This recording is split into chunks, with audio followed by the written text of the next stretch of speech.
नमस्कार, मैं कुसुमलता हिंदी अध्यापिका। आज हम पढ़ेंगे पाठ 10 कामचोर। यह पाठ इस्मत चुगदाई द्वारा लिखा हुआ है। इस पाठ में एक कवि ने हमें अपना कार्य स्वयं करने की प्रेरणा दी है कि हमें अपने कार्य के लिए दूसरों पर निर्भर नहीं रहना चाहिए। आलस्य और काम चोरी का त्याग करना चाहिए। इसमें यह भी शिक्षा मिलती है कि बच्चों को छोटे छोटे कार्य करने की शुरू से आदत डालनी चाहिए। पहले मैं इसके शब्दार्थ बेटा बता रही हूँ। जो पुस्तक में पीछे शब्दार्थ हैं वो आप स्वयं पढ़ेंगे। जो इसमें नहीं आए हैं मैं वही बता रही हूँ। वाद विवाद का अर्थ है तर्क वितर्क, कि आपसी सलाह मशवरा करके। दबैल होता है दब्बू। हरगिज यानी बिल्कुल। शाही फरमान, राजसी आज्ञा, जैसे राजा की आज्ञा हो, राजा का आदेश हो। अब्बा पिताजी को बोलते हैं, अम्मा माताजी को। याचना यानी प्रार्थना। अगाड़ी पिछाड़ी यानी आगे पीछे। लुथड़े सने हुए, इसमें है कि बच्चे कीचड़ से लुथड़े हुए यानी कीचड़ से सने हुए। कोर्ट मार्शल, जैसे फौजी अदालत में सजा सुनाने की तरह। भूचाल, भूकंप। ये शब्दार्थ जो मैंने अभी बताए हैं वो इसमें पीछे नहीं दिए हुए हैं। पीछे वाले शब्दार्थ हैं जो आप स्वयं पढ़ोगे। अब मैं इसकी कहानी बता रही हूँ कि इसमें है क्या। परिवार में बड़े वाद विवाद के बाद तय हुआ कि नौकरों को निकाल दिया जाए और ये बच्चे जो मोटे मोटे हैं घर में, ये किस काम की हैं? इनके खुद काम करने की आदत होनी चाहिए। ये बहुत कामचोर हो गई हैं। लेकिन जो ये सारा दिन उधम मचाते रहते हैं और कुछ नहीं करते। फिर भी बच्चों ने सोचा कि हम क्यों नहीं कुछ करते, हमें कुछ ना कुछ करना होगा। हमें हिलकर पानी पीने क्या खर्च होता है हमारा, ऐसा तो हमें करना ही चाहिए। तो बच्चे बहुत, ये संयुक्त परिवार की कहानी है एक, कि जिसमें काफ़ी सारे बच्चे हैं कि बच्चे हिलने लगे, आपस में धक्के लगने लगे, धक्का मुक्की हो गए। पानी के मटकों के पास जैसे घमासान युद्ध हो गया। सुराहियाँ इधर लुटक गई, मटके इधर, कपड़े उनके भीग गए। फिर अम्मा को बहुत खीज आई। उन्होंने कहा ये क्या काम करेंगे। फिर भी पिताजी ने कहा कि करेंगे कैसे नहीं, अगर नहीं करेंगे तो घर का खाना नहीं मिलेगा रात को इनका।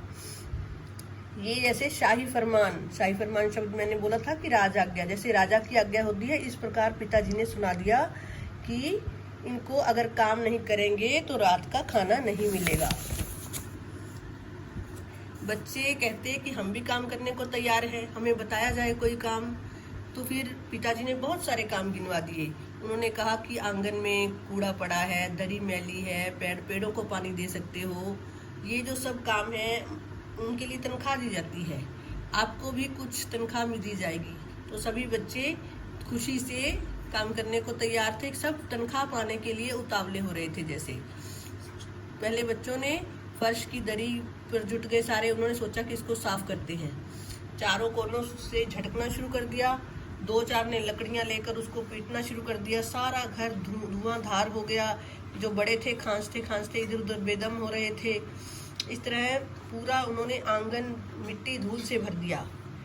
फिर उन्होंने सोचा कि चलो, ये घर के लोगों ने उनको बाहर निकाला आंगन से। उन्होंने सोचा कि झाड़ू लगाते हैं, अब झाड़ू लगाने का काम करते हैं। बच्चों ने, झाड़ू एक था और तनख्वाह पाने वाले बहुत से बच्चे, तो उन्होंने इसकी सींकें अलग अलग कर दी।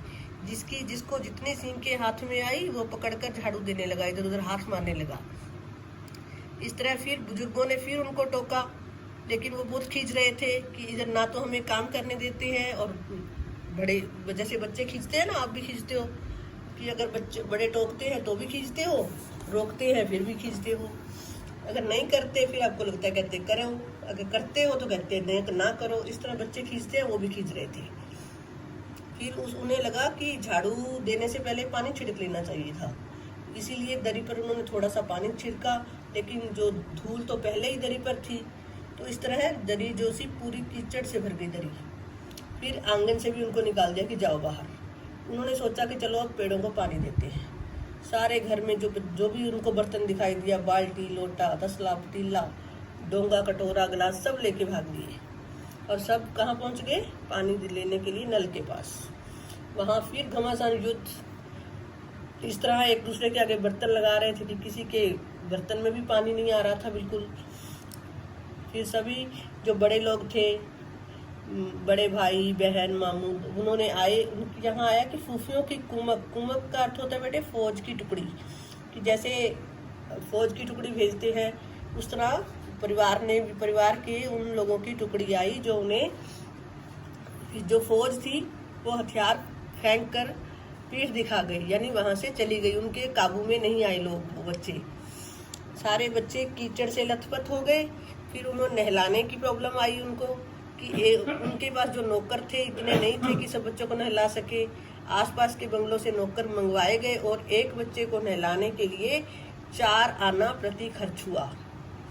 इस तरह कुछ बच्चे जो बाकी बच गए थे, उन्होंने सोचा कि सफाई का काम अब बस की बात नहीं है, पेड़ों की देखभाल भी नहीं हो सकती, अब तो हम मुर्गियों को ही बंद कर देते हैं, चलो ये काम कर लेते हैं। ऐसा सोचकर उन्होंने हाथ में बांस, छड़ी आदि ले ली और मुर्गियों को हाँकने लगे कि चलो दड़बे में, चलो दड़बा होता है बेटे, जो हम मुर्गियां रखी जाती हैं उसमें दड़बा बोलते हैं उसको। तो मुर्गियां को जैसे उन्होंने हाँका, मुर्गियां भागने लगी। 2 मुर्गियां जो थी खीर के प्यालों में, जहाँ पे आया यानी नौकरानी चांदी का वर्क लगा रही थी कटोरियों में डालकर, उसमें गई और उसमें छलांग लगा दी खीर के प्यालों में। फिर प्याले जब उन्होंने देखा कि खाली, और जब सारी खीर जो थी दीदी के कामदानी के दुपट्टे, यानी पास ही बैठी हुई उनकी एक दीदी दुपट्टे पे काम कर रही थी, उस पर, दुपट्टे पर और उसके सिर पर लगी हुई थी। फिर एक बड़ा मुर्गा जो अम्मा, घर की अम्मा थी बड़ी, वो पानदान वहाँ अपने पास रखा हुआ था, उसमें झपट पड़ा और उसके जो पंजे थे सब खराब हो गए और भागता हुआ वो अम्मा की सफेद दूध जैसी चादर पर छापे मारता हुआ चला गया। एक मुर्गी जो थी दाल की पतीली में छापाक मारकर भाग गई और सीधी कहाँ तेजी से फिसली, जहाँ मौसी एक मुंह धो रही थी, वहां हाथ मुंह धो रही थी, सारी उस पर सारा कीचड़ पड़ गया मुर्गी के फिसलने से। तो लेकिन एक भी मुर्गी दड़बे में नहीं गई। इस तरह फिर उन्होंने सोचा कि चलो ये नहीं तो हम भेड़ों को खाना ही खिला देते हैं। तो उन्होंने हाथ में सूप ले लिया, सूप जैसे छाछ होता है ना उसकी तरह, उसमें दाने डाल लिए। तो लेकिन जब भेड़ों को आगे सूप लेके गए तो सारी भेड़ें तो भूखी थी, तो पूरी उनके पीछे पीछे चढ़ गई। वो बच्चे डर के फिर तख्तों के ऊपर चढ़ गई, उसकी उनके पीछे मुर्गियां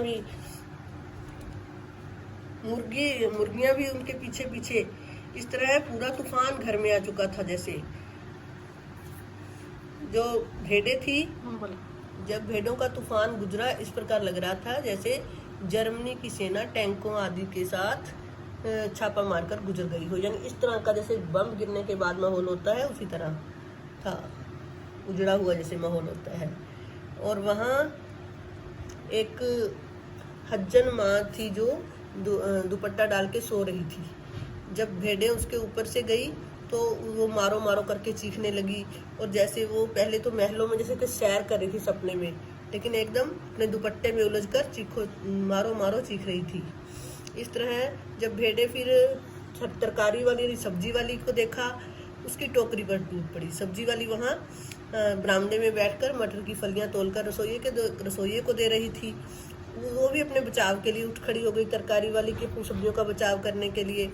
वो भेड़ों को पीटने लगी, लेकिन भेड़ों को तो जैसे, भेड़ों पर तो रूई जैसे होता है, उनको तो जैसे दर्द ही नहीं होता, वो तो जैसे चिढ़ा रही हूँ उसको, उसका मजाक उड़ा रही हूँ। इस तरह सारी उसकी सब्जी उन्होंने खा ली और पूरे घर में परले मची हुई थी जैसे। लेकिन बच्चों को क्या था कि हमें अगर काम नहीं करेंगे तो हमें रात का खाना नहीं मिलेगा। फिर उन्होंने सोचा कि चलो, 4 बच्चों ने सोचा कि भैंसों का दूध ही निकालते हैं।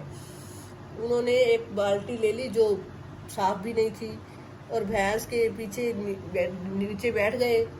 4 थन थे और 8 हाथ उस पर लगा दिए। वो भैंस तो भागी, उसने ना आगे देखा ना पीछे। लेकिन फिर उन्होंने सोचा कि इसको रस्सी से बांध के, इसके अगाड़ी पिछाड़ी यानी इसको आगे पीछे से बांध के दूध दूहते हैं। तो उन्होंने एक झूले वाली रस्सी उतार ली, उसमें से एक जो पिछले अगले पैर बांध दी और पिछले पैर उसके चाचा जी की चारपाई से बांध दिए। वो चारपाई पर सो रहे थे, तो एकदम चारपाई, जब भैंस भागने लगी तो चारपाई भी खींचने लगी। तो उस पर बैठे हुए उनको लगा कि ये कोई सपना देख रहे हैं वो, जब खींचे जा रहे थे। फिर पानी, उनकी चारपाई एक ड्रम के साथ टकरा गई। जब पानी छलक कर उनके ऊपर गिरा तो उन्हें लगा कि शायद आंधी तूफान में फंसे हुए हैं और साथ में भूचाल भी आया हुआ है।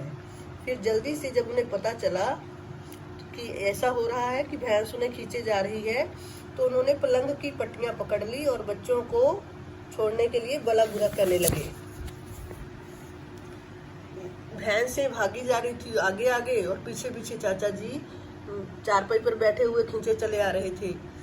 लेकिन बच्चों ने सोचा कि अब हमने बछड़ा तो खोला ही नहीं अभी, तो उन्होंने बछड़े को भी खोल दिया।